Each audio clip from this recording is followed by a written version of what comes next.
विनाशदेखि विकाससम्म। नमस्ते अनि स्वागत छ कार्यक्रम मेरो नेपालमा। मुलुकमा यति बेला संविधान लेख्ने विषयमा राजनीतिक दल र त्योसँग सरकार, संविधानसँग सरकार हुने सबै पक्ष लागिरहेको छ। संविधानका विषयमा मस्यौदा संकलन गर्नका निम्ति यति बेला सभासदहरू आफ्ना आफ्ना निर्वाचन क्षेत्रमा पुगिसकेका छन्। यो अहिले प्रारम्भिक रूपमा तयार गरेको मस्यौदाभित्र आम नागरिकको सूचनाका हक र यो निर्माण प्रक्रियामा नागरिकहरूलाई दिइएको स्थानका विषयमा छलफल गर्न आज हामीले स्टुडियोमा निम्ति आएका छौं राष्ट्रिय सूचना आयोगका आयुक्त किरण कुमार पोखरेल। यहाँलाई कार्यक्रममा स्वागत छ। धन्यवाद। मुलुकले संविधान दिने गरी अगाडि बढेको छ। हजुर। आयोगले मस्यौदाको अध्ययन गर्यो होला भन्ने हामीले आशा गरेका छौँ। हजुर। जुन कार्यतालिका अहिले सार्वजनिक भएको छ अथवा जनतामा सुझावका लागि पठाएको संविधानको सुझाव लिनका लागि सभासदहरू जिल्ला जिल्ला पुग्नु भएको छ। हजुर। अहिलेको यो बर्खायाम र यो परिस्थितिमा जसरी सुझाव ल्याउनका लागि सभासदहरू जानु भएको छ, यो कति सफल रहला? सबभन्दा पहिला त हामीले सकारात्मक रूपमा लिनुपर्छ कि राजनीतिक दलहरू बीच सहमति कायम भएर एउटा मस्यौदा संविधान सभामा प्रस्तुत हुने र जनतामा जाने एउटा प्रक्रियाको थालनी भएको छ। यसलाई चाहिँ सकारात्मक रूपमा लिनुपर्छ। तर अहिलेको परिस्थितिमा संविधान कत्रो छ र संविधान जनताका बीचमा संविधानको मस्यौदा कतिखेर पुग्यो भन्ने विषयमा चाहिँ अलिकति छलफल गर्दा के देखिन्छ भने कि 297 धारा भएको त्यति मोटो संविधान, संसारका ठुला संविधानको मस्यौदा मध्ये सम्भवतः यो पर्ला। यति विशाल चाहिँ ठुलो मस्यौदा जनताका बीचमा लगेर 2 दिन 3 दिनका बीचमा उनीहरूसँग चाहिँ धारणा माग्ने जुन खालको कार्यविधि बनेको छ, यसलाई चाहिँ सरसर्ती हेर्दाखेरि के लाग्छ भने एउटा फर्मालिटी मात्रै पुरा गर्न खोजेको हो कि वास्तवमा जनताले त्यो अहिले संविधान सभाले प्रस्तुत गरेको मस्यौदाका विषयमा सम्पूर्ण कुराको सूचना प्राप्त गर्ने, सुसूचित हुने, त्यसलाई चाहिँ प्रष्ट ढङ्गले बुझ्ने र त्यो बुझेर त्यसका बारेमा धारणा बनाएर, दृष्टिकोण बनाएर त्यसपछि सुझाव प्रस्तुत गर्ने जुन चाहिँ समयावधि छ, त्यो समयावधि चाहिँ अलिक अपुग भयो कि यो कारणले, यो अपुग समयका कारणले कतै जनताले सुसूचित हुन पाउने एउटा चाहिँ सम्पूर्ण रूपको जुन अधिकार हो त्यो चाहिँ कहीँ अलिकति कर्टेल हुने हो कि र चाहिँ जनताले त्यसका बारेमा आफ्नो स्पष्ट दृष्टिकोण बनाएर सुझाव प्रस्तुत गर्ने जुन खालको एउटा अवसर पाउँथे, त्यसमा पनि विचार तथा अभिव्यक्ति स्वतन्त्रता पनि कतै कर्टेल हुने कि भन्ने आशंका चाहिँ यो टाइम फ्रेमका कारणले जन्मिएको आशंका म तपाईँलाई भनिदिन्छु। जस्तो के भनिएको छ भने 4 र 5 गते मस्यौदा जनताका बीच छलफल गरेर सुझाव लिने, 6 गते एकीकृत चाहिँ मस्यौदा तयार गर्ने र 7 गते संविधान सभामा प्रस्तुत गर्ने, कुनै हालतले प्रस्तुत गर्ने। अर्थात् 2 दिनका बीचमा त्यो मस्यौदा कहिले गयो होला त? हद अगाडि गयो, 3 गते पुग्यो होला जनताका बीचमा। 3 गते त्यो चाहिँ 297 एउटा धारा भएको त्यति लामो ठेली बुझेर जनताले त्यो 4 र 5 गते के सुझाव दिने होइन। त्यसपछि चाहिँ त्यो देशभरिबाट आएको सुझाव चाहिँ एकै दिनमा 6 गते चाहिँ त्यसमा चाहिँ मस्यौदामा चाहिँ कम्पाइल गरेर संविधान सभामा प्रस्तुत गर्ने कुरो कति सम्भव छ? के कतै यो जनतामा लगेर खालि एउटा फर्मालिटी पुरा गरेर सुझाव के आउँदै गर्छन् अनि आफूलाई लागेको कुरा यसो समावेश गर्ने र संविधान सभामा त लैजाने होइन भन्ने खालको एउटा आशंका चाहिँ सिर्जना भएको छ। तथापि यसलाई यसरी सकारात्मक रूपमा नै भनौँ न, सभासदहरूले एउटा संविधान सभाबाट मस्यौदा तयार गर्न सकेनन्, अर्को संविधान सभामा यत्रो समय लगाएर मस्यौदा तयार गरेर बनाएको मस्यौदा जनताले 2 दिनमा बुझिदिएर सुझाव दिन पर्ने। सही कुरा गर्नुभयो कि अघिल्लो संविधान सभाको सम्पूर्ण कार्यकाल सकेर 1 वर्ष थपिँदा पनि र अहिलेको चाहिँ 1.5 वर्ष करिब यत्रो लामो समय राजनीतिक दलका नेताहरूलाई र संविधान सभाका सभासदहरूलाई ती विषय बुझेर सहमति निर्माण गर्न यति लामो समय लाग्ने। तर त्यही मस्यौदाका विषयमा चाहिँ जनताले 2 दिनभित्र सबै कुरो बुझेर सुसूचित भएर अनि आफ्नो चाहिँ सुझाव राख्ने भन्ने कुरा चाहिँ अलिकति बढ्दै फर्मालिटी मात्रै पुरा गर्ने दृष्टिकोणले गयो कि अलिक लामो समय राखेर जनतालाई चाहिँ कम्तीमा 8-10 दिन 15 दिन अध्ययन गर्ने समय दिएर अनि त्यसको चाहिँ 15-10 दिनपछि चाहिँ सुझाव सङ्कलन गरेको भए चाहिँ अलिक फलदायी हुन्थ्यो कि भन्ने चाहिँ मलाई लाग्छ। तथापि अहिले चाहिँ एउटा जुन खालको एउटा चाहिँ मस्यौदामा चाहिँ को कन्टेन्टमा म पछि कुरा गरौँला, तर तथापि एउटा मस्यौदा सहमतिको एउटा दस्तावेज आएर जनतामा जाने जुन प्रक्रियाको सुरुवात भयो, यसलाई चाहिँ सकारात्मक रूपमा लिनुपर्छ। यसलाई मैले अहिले यति बेला सूचना आयोगको आयुक्त भन्ने बिर्सेँ र हिजो संसदीय व्यवस्थाको समाचारका सिलसिलामा अत्यन्तै पोख्त एक पत्रकार र राजनीतिक पत्रकार विश्लेषक, यसरी मैले बुझ्दाखेरि यो पद्धति, यो व्यवस्था र यो खाले सुझाव सङ्कलनलाई सभासदहरू गइरहँदा कहीँ नियतै खराबका साथ संविधानमा जनताका सबै कुरा आयो भने समेट्न नसक्ने, अहिले त्यति ठुलो चाहिँ संविधान छ, हिजो अस्ति नै 2-3 हजार चाहिँ के अरे सुझाव आइसक्यो भनेर भनेको अवस्था छ र अब जनताले दिएका सुझावहरू समेटेर छिमलेर संविधान बनाउन अप्ठ्यारो हुन्छ भनेर कतै यो चाहिँ फास्ट ट्र्याक भने यही गरेर कता कति लुक्दै संविधान आउने अलिकति खुलेरै नियतमा पुरै शङ्का नगरौँ, तथापि के देखिन्छ भने अहिलेको यो एउटा त राजनीतिक दलहरूमाथि अथवा संविधान सभामाथि, संविधान सभाका सभासदहरूमाथि संविधान निर्माण नगरेको जनताबाटै प्रश्न उठेकोले अलि चाँडै संविधान जारी गर्नुपर्छ भन्ने एउटा खालको हतारो त उहाँहरूमा देखिन्छ। तर अहिलेको यति हतारो गर्दा गर्दै पनि अहिले नै जनताले नै त्यो मसौदा आइसकेपछि जनतामा एउटा यस्तो सकारात्मक चाहिँ एउटा आशा पलाएको थियो कि अब 2 महिना 3 महिनाको टाइम लिएर चाहिँ सुझाव सङ्कलन गर्दा अथवा चाहिँ जनताका बीच लैजाँदा उनीहरूबाट प्रश्न आउने अवस्था थिएन।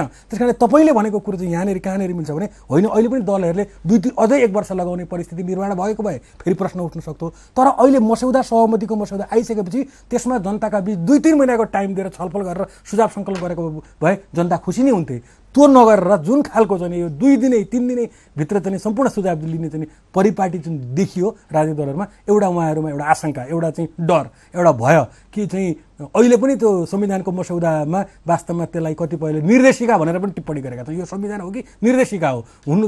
संविधान भनेको सबै विषय चाहिँ ती अटाउने कुरा होइन। त्यसपछि कानुन भन्छन्, नियमावली भन्छन्, निर्देशिका भन्छन्, तिनले चाहिँ जम्मै विषयलाई चाहिँ व्याख्या विश्लेषण गरेर चाहिँ लागू गर्ने कुरा हो। तर संविधानमा यति ज्यादा विषय चाहिँ उहाँहरूले हाल्नु भएको छ कि त्यो सहमति गर्न कायम गर्नका लागि त्यो एउटा उहाँहरूको बाध्यता पनि होला। त्यसैले यो परिस्थितिमा कतै जनतामा जाँदा जनताहरूले आफूले चाहे जस्तो खालको सुझाव नआएर अरू नै खालको बढी सुझाव आउने हो कि त्यसलाई चाहिँ समेट्न नसकिने हो कि भन्ने कता एउटा चाहिँ आशंका त्यस्तो भय चाहिँ नेतृत्ववर्गमा देखिन्छ। त्यसको कारण पनि हुनसक्छ, ठ्याक्कै हो म भन्दिनँ। तर यो 2 दिनभित्र गर्ने, त्यसपछि चाहिँ 3 दिनभित्रै एकीकृत मसौदा तयार गर्ने, जुन खालको चाहिँ 6 गते चाहिँ मसौदा तयार गर्ने र 7 गते प्रस्तुत गर्ने भन्ने जुन खालको उहाँहरूले कार्यविधि बनाउनु भएको छ, त्यो कार्यविधि हेर्दा चाहिँ कता उहाँहरूमा त्यो सबै जनताको सुझावलाई समेट्न सकिँदैन कि त्यो छिचोलेर संविधान निर्माण गर्न सकिँदैन कि भन्ने खालको एउटा भय चाहिँ देखिन्छ। यही विषयमा म अन्त्यतिर छु। यही विषयमा चाहिँ कुरा गर्दा यो असार साउनको माचो कृषकहरूले चाहिँ खेती किसान गर्ने, पूर्वमा पश्चिममा बाढी आएको अवस्था, सभासदहरू जिल्लामा गएर सुझाव लिने कुरा र ती सुझाव दिने ठाउँहरूमा सुझाव बुझेकाहरू पनि उपस्थित हुन नसक्ने परिस्थितिमा यो हामीले कुरेको अथवा हामीले कल्पना गरेको र जनताले ठुलो त्यागबाट चाहिँ आउने भनेको संविधान चाहिँ ती सबै कुराहरूलाई प्रतिबिम्बित गर्दै आउला भन्ने कुराको आशा गर्न सकिन्छ। जनताको पहुँच पुग्ला अब यस्तो तरिकाले आउँदा। अब अघि नै मैले भनिसकेँ, कार्यविधि जुन छोटो कार्यविधि अप्नाएको छ त्यसमा जनताले पहिलो त मसौदै बुझ्न सक्दैनन्। मसौदामा के छ कन्टेन्ट नबुझिकन त्यसमा उनीहरूले के सुझाव दिने, यो प्रश्न त छँदैछ। तर एउटा कुरो के हामीले सकारात्मक रूपमा लिनुपर्छ भने कि यो संविधान भनेको सधैँका लागि के अरे एकदम अपरिवर्तनीय होइन।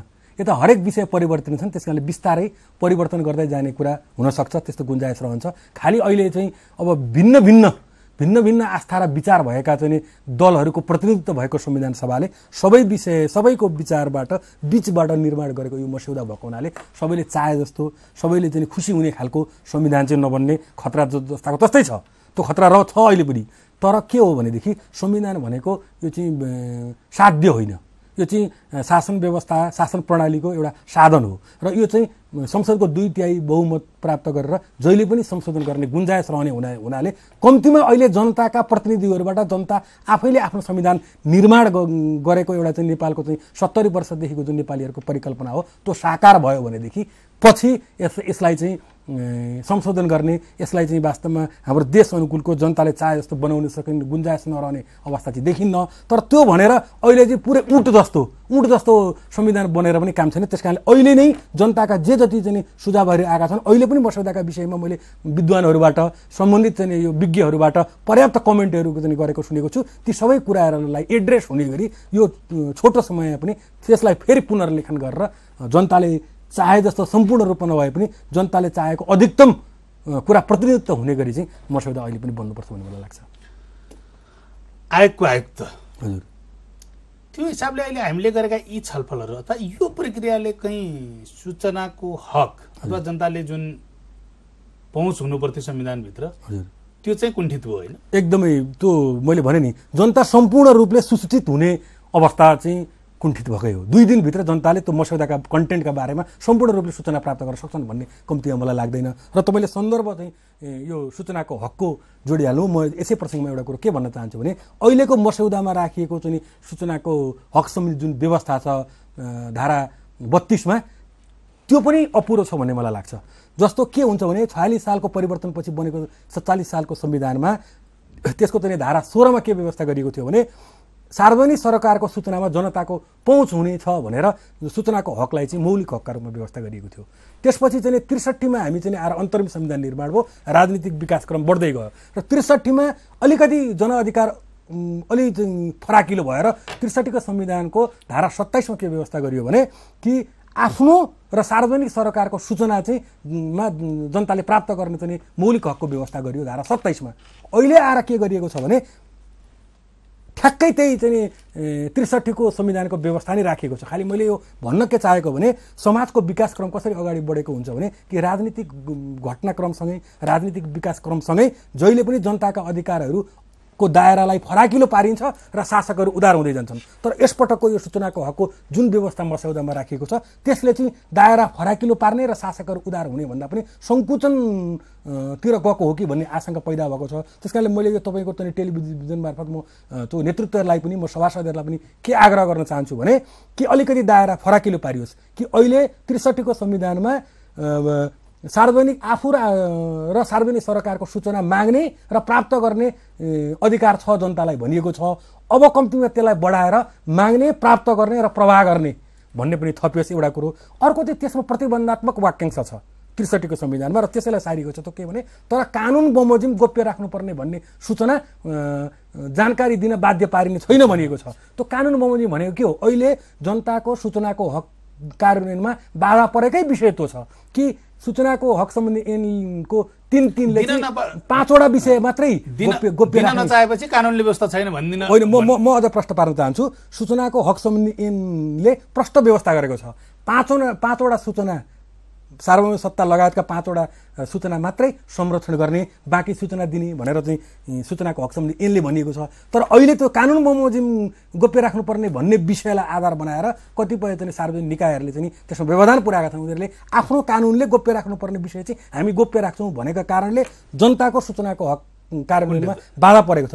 त्यसकारणले हाम्रो आग्रह के हो भने सूचनाको हक सम्बन्धी कानुन यदि चाहिँ सूचनाको हकका लागि हो भने त्यो त्यसले गोप्य के राख्ने भनेको त्यही कानुनले भनेको छ नि। त्यसकारणले संविधानको त्यो प्रतिबन्धात्मक वाक्यांशमा पनि के लेखियोस् भन्ने चाहिँ हाम्रो आग्रह छ। र अभियन्ताहरूको सूचनाको हक सम्बन्धी अभियन्ताहरूको पनि त्यही भनाइ छ। र मैले धेरै नागरिकहरू जो सूचनाको हकको प्रभावकारी कारणबाट मात्र लोकतन्त्र सुदृढ हुन्छ भनेर विश्वास राख्छन् उनीहरूको भनाइ के छ भने त्यो कानुन बमोजिम भनिएको ठाउँमा सूचनाको हक सम्बन्धी कानुन बमोजिम गोप्य राख्नुपर्ने भनिएका विषयहरू जानकारी दिन बाध्य पारिने छैनन् भनेर यदि यो मस्यौदामा थपियो भने वास्तवमा जनअधिकारका दृष्टिकोणले यो चाहिँ संविधानको दायरा फराकिलो भएको छ र चाहिँ शासकहरू उदार हुँदै गएका छन् भनेर जुन संसारको रीति हो कि एउटा राजनीतिक घटनाक्रमसँगै शासक उदार हुने र चाहिँ जनताको अधिकारको दायरा फराकिलो हुने त्यो स्थापित हुन्छ। होइन भने सङ्कुचित हुन्छ चाहिँ त्यो दायरा भन्ने मलाई लाग्छ। यत्रो लोकतन्त्रवादी प्रतिबद्धता जाहेर गर्ने दलहरू जसले नेतृत्व पनि लोकतन्त्रको ठुलो आन्दोलनको नेतृत्व हामी गरेको भनेको नेपाली काङ्ग्रेस र यो सधैँ सरकारमा हुने र संविधान निर्माणको प्रक्रियामा लोकतन्त्रदेखि गणतन्त्रसँगको चाहिँ के अरे प्रतिबद्धता जाहेर गरेका दलहरूले यो कुरामा मिनिमम पनि ध्यान नजानेर नदिएका हुन् अथवा नियतवश नदिएका हुन् के लाग्छ? म नियतमाथि शङ्का गर्दिनँ। कतिपय विषयहरू वास्तवमा लोकतन्त्रको फन्डामेन्टल्सहरूमा उहाँहरूको राजनीतिक दलहरूको जो लोकतन्त्र विश्वास गर्छौँ भन्नुहुन्छ उहाँहरूको लोकतन्त्रको फन्डामेन्टलमा ध्यान जानुपर्ने विषय हो। तर उहाँहरू शासकीय स्वरूपको मुद्दामा संहिताको प्रश्नमा अरूको प्रश्नकोमा चाहिँ यति धेरै चाहिँ विवाद र झमेलामा फस्नुभयो। सायद म उहाँहरू चाहिँ थाहा नपाएर अथवा झुक्किएर अथवा अन्य विषयले उहाँहरूको चाहिँ ध्यान केन्द्रित गरेको कारणले त्यसरी चाहिँ नपरेको भन्ने मलाई लाग्छ। म उहाँहरूको नियतमाथि शङ्का गर्न चाहन्न, अझै समय छ। अब यति बुझिसकेर यति भनिसकेर जनताबाट चाहिँ सुझाव आउँदै पनि र चाहिँ सूचनाका हकका अभियन्ताहरूले सूचनाको हकले मात्र लोकतन्त्र सुदृढ हुन्छ भन्ने नागरिकहरूले यसबारेमा उहाँहरूको ध्यान आकृष्ट गर्दा गर्दै अब पनि राख्नु भएन मान्छे नियतवश भनौँला। तर अहिले चाहिँ उहाँहरूले हतारमा वास्तवमा फास्ट ट्र्याकबाट मस्यौदा ल्याएको हुनाले नियतमाथि नै शङ्का गर्ने अवस्था चाहिँ छैन भन्ने मलाई लाग्छ। फास्ट ट्र्याकबाट आउँदा थुप्रैहरू अहिले चाहिँ महिला, दलित, विभिन्न वर्ग, क्षेत्र, जातिहरूले चाहिँ अधिकार छुट्यो भने चाहिँ त्यति ठुलो ठेलीमा छुटेको चाहिँ अधिकारका विषयमा कुरा गरेका छन्। अहिले यहाँले भने जस्तै निर्देशिकामा राखौँला, त्यो कुरा यहाँ राख्न पर्दैन भनेर कन्भिन्स गर्नेसम्म चाहिँ कुरा सुरु भएको छैन। त्यस कारणले गर्दाखेरि यी सबै कुराहरू समेट्दा अहिले तपाईँले भने जस्तो संविधान उल्टै हुने हो कि? अब त्यसरी नै ठ्याक्कै आशंका नगरौँ, तर अहिलेको मस्यौदामा जे जस्ता कुराहरू देखिएका छन्, जस्तै म तपाईँलाई एउटा भनिहालौँ, सायद त्यो पनि उहाँहरूको नियतमाथि म शङ्का गर्न चाहन्न। विचार तथा अभिव्यक्ति स्वतन्त्रतामा उहाँहरूले 14वटा आइटमहरू राख्नु भएको छ, 14वटा विषय चाहिँ राख्नु भएको छ। त्यो विषय उहाँ यस्तो जसले विचार तथा अभिव्यक्ति स्वतन्त्रताका लागि यत्रो चाहिँ सङ्घर्ष गरेको छ, जसको कारणबाट जसको सङ्घर्षबाट आज हामीले त्यो अधिकारको उपभोग गरिरहेका छौँ, उहाँहरूको नियतमाथि शङ्का गर्न म चाहन्न। तर उहाँहरूको के भयो जस्तो लाग्छ भने एकले थप्दै जाने बुँदा एकले भन्दै जाने बुँदा थप्दै जाँदा त्यो भएको हो भन्ने मलाई लाग्छ। त्यसले के असर गर्छ भन्ने कुरो म सामान्यतया भन्न चाहन्छु। विचार तथा अभिव्यक्ति स्वतन्त्रतामा उहाँहरूले 14वटा चाहिँ प्रतिबन्धात्मक विषय राख्नु भएको छ, जबकि संसारका लोकतान्त्रिक मुलुकहरूमा विचार तथा अभिव्यक्ति स्वतन्त्रताका सीमा हुन्छन्, नहुने होइन, तर ती 3टा विषयमा मात्र केन्द्रित हुन्छन्। त्यो भनेको के हो भने कि एउटा सबभन्दा मुख्य कुरो भनेको सार्वभौम सत्ता भन्नुहोस् अथवा राष्ट्रिय सुरक्षा, एक। दोस्रो भनेको सामाजिक सद्भावको विषय, र तेस्रो भनेको इन्डिभिजुअल सोभरेन्टीको सम्मान, व्यक्तिको सम्मान। डेमोक्रेसीमा सबभन्दा बढी हुने भनेको के भने व्यक्तिको स्वाभिमानको संरक्षण चाहिँ डेमोक्रेसीले गर्छ भन्ने हो। यी 3वटा विषयका चाहिँ सीमा हुन्छन् विचार तथा अभिव्यक्ति स्वतन्त्रता। सार्वभौम सत्ता र राष्ट्रिय चाहिँ सुरक्षामा खलल पार्ने गरी विचार तथा अभिव्यक्ति स्वतन्त्रता त्यसमा हुँदैन, गर्न पाइँदैन। त्यस्तै तपाईँको चाहिँ जातीय सद्भाव अथवा सामाजिक सद्भाव भन्नुहोस्, समग्रमा अपराधलाई चाहिँ प्रोत्साहन गर्ने किसिमको भन्नुहोस् अथवा जातीय दङ्गा भड्काउने खालको हो, यस्तो सामाजिक सद्भाव भड्काउने विषयमा विचार तथा अभिव्यक्ति स्वतन्त्रताको सीमा तोकिएको हुन्छ, त्यो पाइँदैन। त्यस्तै कुनै व्यक्तिको चाहिँ सम्मानमा चोट पुग्ने गरी तपाईँले विचार तथा अभिव्यक्ति स्वतन्त्रता मैले उपभोग गर्न पाउनुपर्छ भनेर पाउनुहुन्न।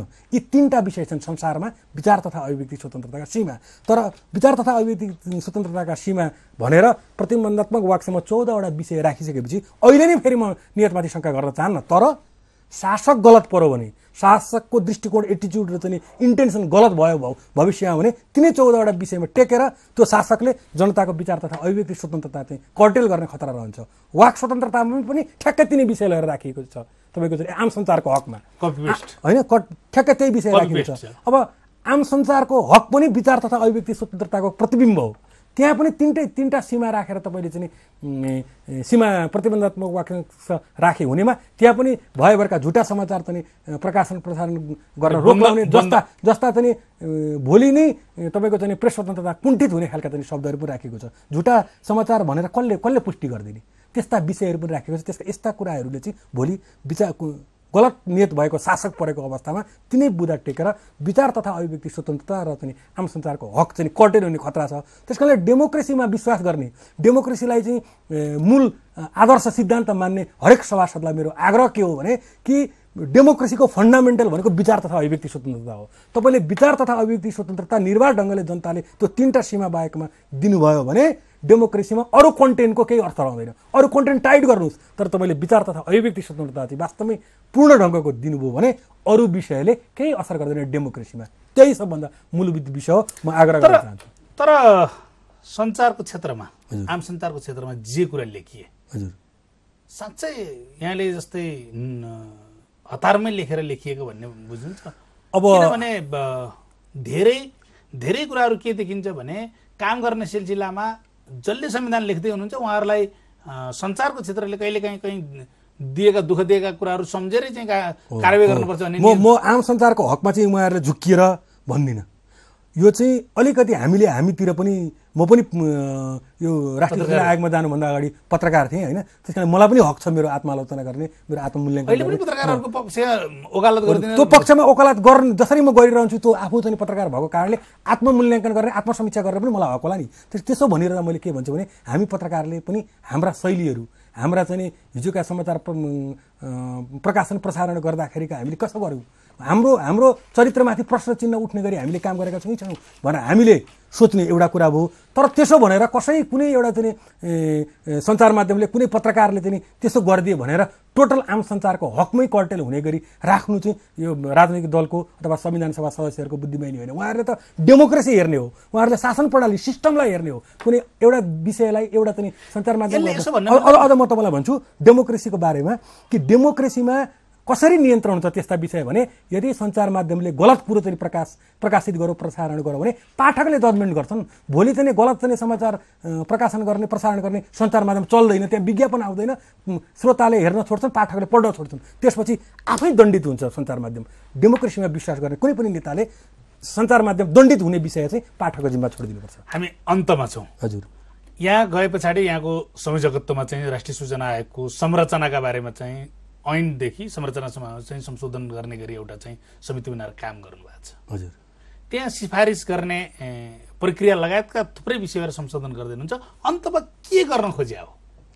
होइन, अलिकति हामीले काम गर्दै जाँदा यो 6 महिनाको बिचमा र हामीले पूर्व आयुक्तज्यूहरूसँग पनि हामीले परामर्श गऱ्यौँ। कतिपय बाधा व्यवधानहरू चाहिँ यो सूचनाको हक सम्बन्धी अहिले त कार्यान्वयनकै चरणमा छ, तथापि हामीले चाहिँ यो सूचनाको हकको प्रभावकारी कार्यान्वयनमा आफ्नो काम गर्दै जाँदा केही चाहिँ बाधा व्यवधानहरू पायौँ। त्यसलाई चाहिँ परिमार्जन गर्नुपर्छ भन्ने चाहिँ पूर्व आयुक्तहरूको अभियन्ताहरूको पनि सुझाव आयो र हामी स्वयंले पनि अनुभव गरेका आधारमा केही चाहिँ संशोधनको प्रस्ताव हामीले गर्ने होइन तर हामीले चाहिँ प्रस्ताव चाहिँ पार्लियामेन्टका लागि चाहिँ गर्ने तयारी गरेका। त्यसको म एउटा सानो तपाईँलाई उदाहरण भन्न चाहन्छु कि जस्तो अहिले सूचना माग्न जाँदा प्रयोजन खुलाउनु पर्ने भन्ने चाहिँ एउटा व्यवस्था छ। प्रयोजन किन खुलाउने? सूचना लिएपछि कुनै व्यक्तिले खल्तीमा राखेर बस्ने होइन नि, सुत्ने त होइन नि। सूचना प्राप्त गर्छ उसले, सूचना भनेको ज्ञान हो। ज्ञान प्राप्त गरिसकेपछि उसले त्यो ज्ञानको जसरी पनि चाहिँ प्रयोग गर्न सक्छ। त्यस कारणले प्रयोजन खुलाउनुपर्छ भन्ने जुन व्यवस्था छ त्यसले कहीँ न कहीँ सूचनाको हकको प्रभावकारी कार्यान्वयनमा चाहिँ बाधा पुगेको हुनाले त्यो चाहिँ हटाउनुपर्छ भन्ने ढङ्गले हामी सोचिरहेका छौँ। पूर्ण रूपले काम। तर तपाईँहरूको नियुक्तिमा पनि पत्रकार महासङ्घ लगायतले सिफारिस गर्ने कुरा पनि व्यवहारिक देखिएन भनेर त्यसलाई नै संशोधन माग्नु। म ठ्याक्कै के हटाउने भनेर त म भन्न चाहन्न, तर के चाहिँ हो भने अहिलेको सिफारिस समितिलाई झट्ट हेर्दा हामीले के महसुस गरेका छौँ भने कि डेमोक्रेसीमा न्युट्रलिटी अथवा निष्पक्ष हुने कसरी भन्दाखेरि जुन नियुक्तिमा प्रधानमन्त्री अथवा कार्यकारी प्रमुखको चाहिँ संलग्नता हुन्छ त्यसमा चाहिँ प्रमुख प्रतिपक्षी दलको संलग्नता भयो भने मात्र न्युट्रलिटी देखिन्छ, निष्पक्ष देखिन्छ। त्यस कारणले जहाँ कार्यकारी प्रमुख हुन्छ त्यहाँ विपक्षी दलको पनि प्रतिनिधित्व, विपक्षी दलको प्रतिनिधिको पनि प्रतिनिधित्व भयो भने डेमोक्रेसीमा त्यसलाई चाहिँ निष्पक्ष न्युट्रल मानिन्छ। त्यो चाहिँ गर्नुपर्छ भन्ने खालको सोचाइ छ। महत्त्वपूर्ण समय दिने हो, त्यसका लागि धन्यवाद। यहाँलाई पनि धेरै धेरै धन्यवाद। उहाँ हुनुहुन्थ्यो राष्ट्रिय सूचना आयोगका आयुक्त किरण कुमार पोखरेल। आजको कार्यक्रमबाट हामी सबैलाई बिदा दिनुहोस्। नमस्ते।